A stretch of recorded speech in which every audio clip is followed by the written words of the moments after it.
Madame, monsieur, bonsoir. Bienvenue sur le plateau de Match après Match. C'est votre talk show 100% football. L'émission où on fait, mais aussi où on défait l'actualité chaque semaine en compagnie de nos intervenants. Ce soir, Dylan Stadelman, enfin un deuxième barbu sur ce plateau. C'est vrai qu'on est envahi par les chauves ces temps-ci. Steven Lang, le demi du Servette FC. Laurent Tognoli de la rédaction de Téléclub. Et notre consultant Alain Rochat. Bonsoir, messieurs.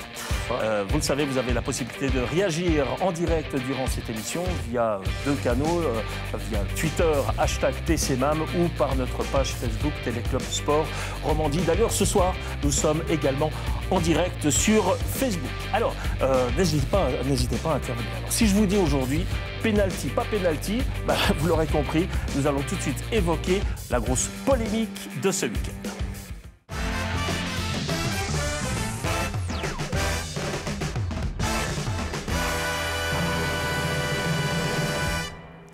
42e minute, 0-0 entre Bâle et Sion. Buat se présente face à Fickencher. Les deux hommes se touchent. Après un moment d'hésitation, M. Bierry siffle un pénalty contre le FC Sion. Au passage, avertissement contre le gardien valaisan. Sion crie au scandale, également une bonne partie de l'opinion publique. À vous, évidemment, de juger. Eh bien, messieurs, je vais vous demander de vous mouiller. Si possible, oubliez peut-être vos futures vacances dans le Valais. On ne sait jamais votre réponse. Alors, l'arbitre a sifflé pénalty à main levée. Levez la main si vous estimez qu'il s'est trompé. Est-ce que l'arbitre s'est trompé en sifflant pénalty? Ben voilà. Alors, je crois qu'il y a une certaine... On va aller tranquillement. Ouais, on va aller tranquillement. Peut-être moi un petit peu moins, parce que je suis quand même un petit peu plus réservé. On verra ça tout à l'heure. Lequel des quatre veut s'exprimer en premier? D'après vous, le règlement, il est pourtant clair, mais il n'y a pas pénalty. Ouais, après, c'est clair qu'on peut le siffler. Je comprends tout à fait l'arbitre, mais pour moi, le contact est trop léger pour siffler un pénalty. Le gardien sort, je pense, naturellement. Il n'a pas l'intention de blesser le joueur ou de faire mal ou quoi que ce soit. Je connais Kevin, c'est comme un bon type. mais sur le terrain, c'est vrai qu'il ne va vraiment pas pour faire mal. Pour moi, il n'y a pas pénalty. Ouais. D'autres arguments différents? Je suis d'accord avec Dylan. C'est difficile à lire autre chose. Il faut en profiter, pour une fois, on est les quatre d'accord. Il faut en profiter. Je suis d'accord avec Dylan, pour moi, il n'y a pas pénalty. On le voit clairement, il sort, il prend le ballon en premier. Après, c'est vrai qu'avec l'élan, il touche malheureusement Buat, mais bon, il doit faire quoi? Il doit s'arrêter en plein vol.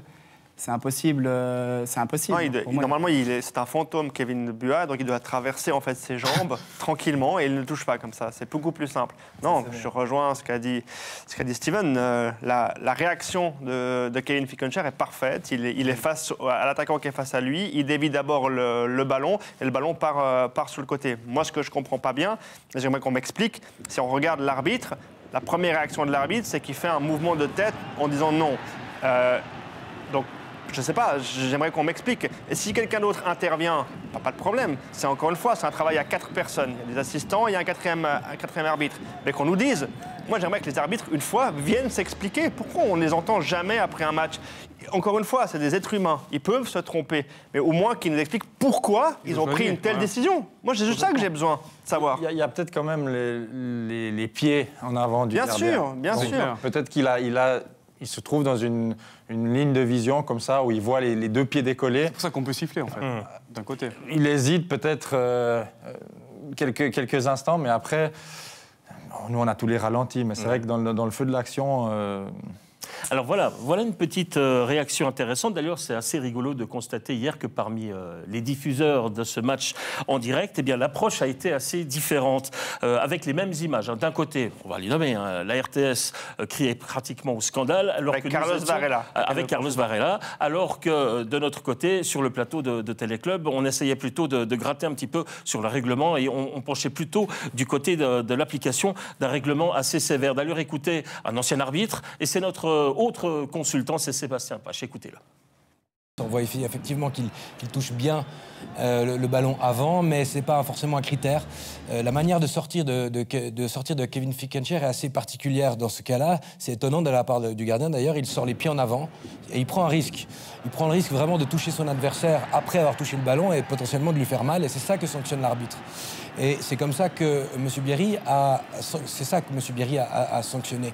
Alors, le monde du football et tous les footballeurs ou consultants ou autres vont vous dire oui, mais puisqu'il touche le ballon avant, il n'y a jamais pénalty. C'est pas vrai. S'il lui casse les 2 pieds ici, il y a quand même pénalty. Alors, oui, c'est litigieux. Oui, c'est une zone grise. Oui, c'est sévère, voire très sévère. Mais on ne peut pas dire qu'on ne peut pas siffler pénalty sur cette séquence-là. Non, mais on peut entendre ce que dit Sébastien Pache. Moi, j'ai pas de souci avec ça, mais encore une fois, moi, je trouve dans l'esprit du jeu, à ce moment-là, je ne crois pas qu'il y a une faute. Non, et puis surtout, les gardiens, dans leurs 5 mètres, sur les corners, où ils sont des fois gênés et tout, ils passent souvent pour des imbéciles quand ils font une boulette parce qu'ils ont été gênés au départ. Je trouve qu'un gardien qui se fait respecter dans ses 5 mètres, il a le droit, c'est sa zone, surtout s'il touche le ballon en premier. Pour moi, il n'y a clairement pas pénalty. Donc, mais on peut quand même comprendre la réaction. Je suis d'accord avec Alain. Après, je retourne la question. C'est pas anti-FCB, mais c'est de nouveau, une fois de plus, au FC Bâle que ça profite. Oui, je suis d'accord. À Saint-Jacques, contre un club roman. Mais après, c'est une impression, mais est-ce que dans l'inverse... J'aime bien votre débat, là. Il est très sympa sur ce penalty. Après qu'on ait dit ça... je vais être moins sympa dans un instant. Allez-y. Non, mais est-ce qu'on pourrait parler peut-être de jeu ? Parce que moi, c'est ça qui me dérange le plus. Alors, puisque vous parlez de jeu, depuis maintenant quelques semaines. Mais quand il y a jeu, il y a règlement. Et quand il y a règlement, on doit l'appliquer. Alors là, on va dire, ça y est, du carreau anti-valaisan. Mais non, mais regardez, là, voici cette fameuse loi 12 qui souligne 3 cas de figure. On va retenir la faute par mégarde, soit l'attitude d'un joueur qui dispute le ballon sans attention ni égard ou qui agit sans précaution. Et si vous recherchez un autre motif, on peut aussi considérer la faute par imprudence. C'est sans doute ce qui se passe actuellement sur cette action. L'attitude d'un joueur qui agit sans tenir compte du caractère dangereux ou des conséquences de son acte pour l'adversaire. C'est ce qu'a retenu M. Bierry, puisqu'il y a rajouté un carton jaune. M. Bierry aurait même dû donner un carton rouge s'il avait estimé la charge violente. Ça, c'est le règlement. Alors, vous l'avez dit, il y a le jeu et l'esprit du jeu. Oui. Donc, on va privilégier. Mais pour le moment, depuis maintenant quelques semaines. Mais le terrain, on en parlera tout à l'heure. On parlera de ce début de championnat, de reprise un peu compliqué pour le FC Sion, offensivement parlant. Mais là, il y a le jeu et l'esprit du jeu. Et finalement, est-ce qu'il faut oublier la base même ce sont les lois. Oui, mais ça rejoint ce que dit Sébastien. Après, c'est clair qu'on peut siffler penalty, mais juste mettre un carton rouge, on peut pas. Le gardien, ça c'est exagéré. Il va rester sur sa ligne, il peut plus sortir, il peut plus. Comme l'a dit Alain, le gardien dans ses 5 mètres, c'est lui le chef, c'est lui qui fait la loi. Il doit poser sa loi. Mais il y a contact. Ça justifie un engagement peut-être au-delà de l'acceptable. Moi, j'aimais bien que mon gardien, dans ses 5 mètres, même dans ses 16 mètres, montre qu'il est le patron.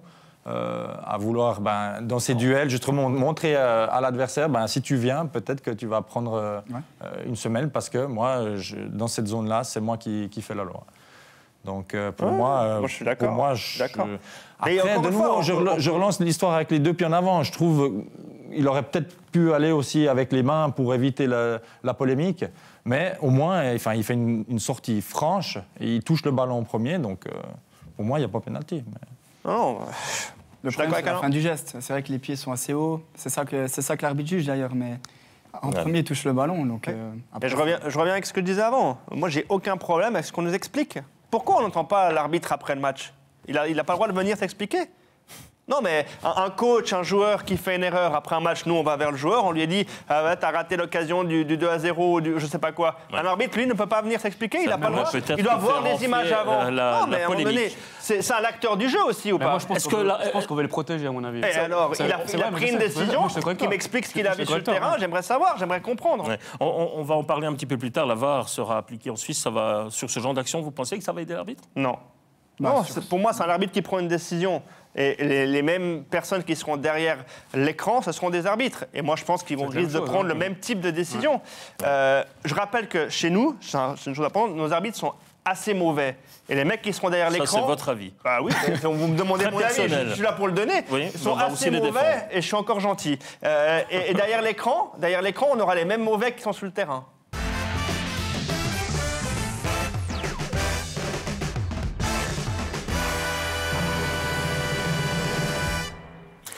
Dans l'élite, la lutte contre la relégation est complètement relancée. Des menacés en Raiffeisen Super League, Xamax, qui était l'entourné rouge, a gagné 6 points en 3 matchs. Le meilleur bilan derrière les 4 points de Sion et Lugano. Regardez le classement. La grosse cata, c'est pour Lucerne et Grasshopper qui restent sur 3 défaites. Voilà donc ces fameuses répercussions au classement. Alors, il y a eu une première victime à l'issue de cette 21e journée, c'est René Weiler, qui a été limogé par l'UFC Lucerne. Apparemment, là-bas, on devient assez vite nerveux. Est-ce que ça se justifie aussi vite maintenant? C'est quand même le 2e entraîneur viré en 2019. Ah oui, vu les prestations lucernoises, vu le classement, vu les points obtenus actuellement, les informations qu'on a pu avoir du côté de Lucerne nous disent que le message passait pas. Il a essayé beaucoup de choses, il a essayé de modifier pas mal de choses en arrivant à Lucerne. Je donne un exemple assez intéressant. Sewane était à Lucerne, est allé à Young Boys, il a pratiquement rien changé. Il est arrivé avec ses idées, il a fait des petites retouches par-ci par-là. Sewane est arrivé à Lucerne. Après Sewane, ça avait bien fonctionné. Il a voulu changer beaucoup de choses, d'après mes informations. Et donc, du coup, derrière, patatras. En tout cas, il y a un club qui a suivi ça d'assez près, c'est Neuchâtel Xamax. Évidemment, c'est un adversaire désormais direct. Alors Xamax, tout le monde, ou presque, condamnait la formation à l'époque de Michel de Castel. Il faut leur dire bravo, non? Oui, c'est exactement ce qu'il fallait pour relancer la lutte contre la relégation. 2 matchs, 6 points depuis la reprise du nouvel entraîneur. Donc, tout juste pour l'instant, mais le championnat est encore long et c'est loin d'être fini. Apparemment que Xamax qui s'arrache, Steven, ça veut dire que franchement, il fallait le changement parce que De Castel n'arrivait plus à motiver ses troupes. Oui, malheureusement, c'est la loi du foot qui est très dure parce que c'est vrai que Michel de Castel a fait un travail depuis 3-4 ans à Neuch exceptionnel. Malheureusement, pour lui, peut-être le message ne passait plus. Neuch n'était pas bien classé avant ce 2e tour. Là, un changement d'entraîneur, 2 matchs, 6 points. Ça donne raison au président. C'est la loi du foot, c'est comme ça, mais c'est très bien pour le foot roman si Neuchâtel arrive à se maintenir et à rester dans l'élite. Gros problème défensif cet automne, aucun but encaissé en 2019. Ouais. Alors que Rancho utilise une défense à 5 qu'il n'aime pas en plus. Ils ont encaissé un but contre Lucerne. Oui, juste.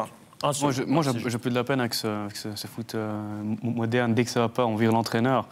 Voilà, ça m'embête un peu. Mais après, c'est comme Steven a dit, ça donne raison au président.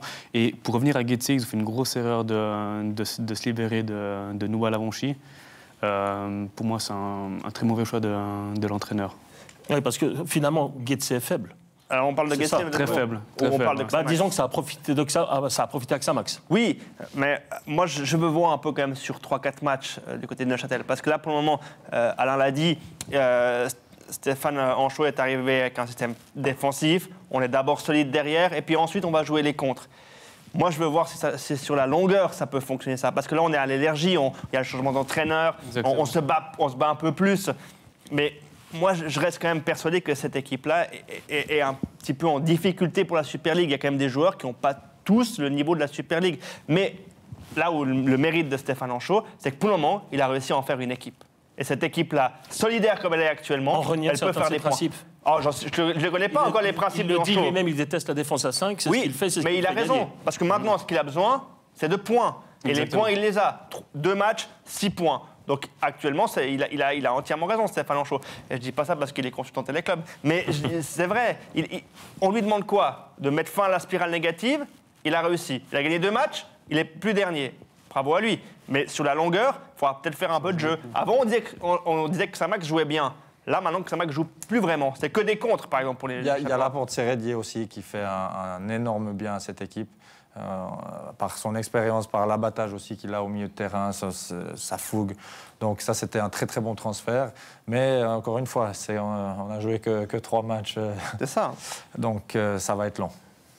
Ouais. Moi, j'attends de voir la suite. Moi, je trouve ce qui est admirable à Neuchâtel, c'est souvent les clubs qui montent. On a tendance à tout changer, à tout chambouler, à prendre des joueurs à gauche, à droite. Je trouve ce qui est admirable avec le président et même Michel de Castel, c'est qu'il a gardé pratiquement la même équipe. Après, peut-être qu'il manquait une ossature. C'est pour ça. Peut-être aussi une question financière, mais il a donné la chance aux joueurs, peut-être même qui étaient en première ligue promotion il y a 2 ans. Et je trouve que ça, c'est admirable. Même si je suis d'accord avec vous, il Steven. manque un axe, peut-être, comme Serret. Voilà. C'est-à-dire qu'au moment où vous montez, vous devez quand même vous renforcer. Et à ce niveau-là, il y a eu un manque, très clairement, au niveau des renforts depuis début de la saison, il y a peut-être eu un manque. Mais l'apport de Seredia, il fait du bien parce que c'est un joueur qui est expérimenté, il joue en plein centre. J'attends de voir sur la longueur. Justement, on va attendre sur la longueur, tout comme d'ailleurs pour le FC Sion. On évoquera le FC Sion à l'occasion d'un prochain match après match. On va attendre de voir ce qui se passe parce que du côté de Sion, visiblement, il faudrait parler un peu d'animation aussi. Justement, l'animation offensive, c'est pas encore ça. Et Yakin continue de changer pas mal sa formation, mais ça ne marche pas beaucoup. On reviendra très très prochainement sur le cas FC Sion. Tiens, on pourrait peut-être parler de la BCL quelques instants parce que là aussi, il y a des rebondissements. Tout le monde disait Servette pour préparer sa prochaine saison dans l'élite, va regarder le classement. On constate que les Genevois ont vu leur avance fondre par rapport au Lausanne Sport notamment. Voici les résultats sur les premières journées 2019. L'avance au classement de Servette par rapport à Lausanne n'est plus que de 4 points. Steven Lang, on va en profiter. Vous êtes observateur attentif puisque vous êtes blessé jusqu'à la fin de la saison. Malheureusement, on ne vous verra plus dans le 11 genevois. Est-ce que Servette a raté sa reprise ? Non. Déjà, je ne suis pas d'accord avec le titre. Servette dans le doute, non, je ne suis pas d'accord. On fait un classement sur les 3 matchs de 2019, c'est bien beau, mais il y a eu 20 matchs. Il faut prendre tout le classement en compte. On a un départ mitigé, c'est clair. On savait que la reprise allait être compliquée parce que il faut se remettre dedans. On a les Jeux à Casso un mois de février qui est compliqué. Un billard, le terrain. C'est pas une excuse, mais je pense qu'il y a pas mal d'équipes qui vont perdre des points là-bas. On a fait nul malheureusement contre Ville, ça c'est vrai que c'est un peu plus regrettable. Ce qui est un peu inquiétant, Steven, c'est un but en 2 matchs quand même marqué. Ça, c'est un peu plus inquiétant quand même. Parce que c'est un peu votre qualité de jouer, de mettre de l'envie, de la jouerie, qu'il y ait des actions et qu'il y ait des buts. Et là, c'est vrai que depuis 2019, on est un peu plus inquiet au niveau du jeu. Parce qu'il se passe un peu moins de choses. Après, j'étais au match contre Ville, comme à chaque match, maintenant que je suis blessé. J'ai pas senti l'équipe douter, j'ai pas senti l'équipe moins bonne. 80% de possession de balle. Voilà, et surtout, on a 3-4 occasions en première mi-temps. On les mettait au premier tour, là, on les a pas mises. Ville a reculé, ils ont campé dans leur 16, c'est logique, ils jouent avec leur qualité. Mais si on marque à la 10e, 15e minute, c'est un autre match. C'est justement les actions qu'on marquait au premier tour qu'on n'a pas mis sur ce match-là. Mais moi, je regrette la pause hivernale. C'est chaque fois la même chose. Quand il y a une bonne lancée, une bonne dynamique. Pour d'autres, c'est une bonne chose. Pour d'autres, c'est une très très bonne chose. Voilà, c'est pour ça que. Pour moi, depuis des années, toujours. Alors, si on a 20 points d'avance comme IB, il n'y a plus rien à contester. Mais c'est vrai que même 6, 7, 8 points, tout est relancé à Noël. Donc, c'est vraiment la deuxième partie du championnat qui compte. Et c'est là qu'il faut être bon. Parce qu'en fait, on a vraiment l'impression d'avoir 2 championnats dans un championnat. Et si tu es moins bon classement, en fait, tu te réjouis de la pause hivernale pour te remettre en question. Mais dès que tu es sur une bonne dynamique, tu es là. Mince, quoi. Steven, il a fallu du temps quand même pour que Geiger puisse mettre en place son système. Finalement, après cette pause, il refaut du temps pour de nouveau remettre tout en place. C'est un petit peu ça le discours autoprotecteur. Comme l'a dit Alain, c'est 5 semaines de pause, donc il faut que l'équipe reprenne son... mais comme les autres, finalement. Comme les autres, mais je pense que pour nous... Et en plus, il y a peu de changements. Il y a une arrivée chez vous. Il y a une arrivée, mais le 11 de base, c'est le même. Il ne devrait pas y avoir de problème. C'est une question un peu de réussite, un peu de chance, mais bon. Et là, ça sera intéressant parce qu'ils vont jouer Kriens et Haro. Et là, on saura si, en effet, Servette est dans le doute ou pas. Ouais. Donc, tout reste très ouvert. Éventuellement, un éventuel retour du Lausanne Sport. Alors, attention à Haro. Et puis Haro, évidemment. Haro qui arrive effectivement en force. Lausanne, ils ne maîtrisent pas vraiment leur match. Mais Lausanne est quand même, pour l'instant, encore le premier contradicteur de Servette. Lausanne qui a réalisé 7 points. Mais certains observateurs n'hésitent pas à dire sans convaincre. Est-ce que vous êtes d'accord ? Complètement. Complètement d'accord. Et je crois qu'ils ont marqué chaque fois à la fin. Oui, ils ont pris 5 points. Vous avez dans les toutes dernières minutes. Dans le dernier quart d'heure, actuellement. Non, c'est sûr qu'au niveau du jeu, c'est pas ça. Moi, je suis déçu. C'est que je ne vois pas une équipe qui est capable de prendre les choses en main, de mettre sous pression un adversaire, que ce soit à domicile ou à l'extérieur. Alors, ils sont confrontés aussi, sur les 3 premiers matchs qu'ils viennent de faire, contre 3 des 4 derniers du championnat. Et là, je vais rejoindre Steven, c'est des équipes qui sont extrêmement basses sur le terrain, qui offrent très très peu d'espace. Et c'est finalement après à vous de trouver des solutions. Et là, je trouve que dans ce domaine, Lausanne Sport est très décevant. Et je suis un peu déçu, par exemple, du coaching de Contini. J'aimerais qu'il y ait plus de panache de sa part dans ses choix, dans ses systèmes, qu'il modifie peut-être un peu aussi ses systèmes de jeu, par exemple, Contini. Moi, je vais contredire un peu ça. Je trouve que c'est plutôt encourageant, ces signaux, où justement, tu joues pas forcément bien, t'es pas vraiment convaincant. Oui, on peut voir ça aussi comme ça. Mais tu arrives à gagner les matchs, tu fais ce qu'il faut simplement pour gagner.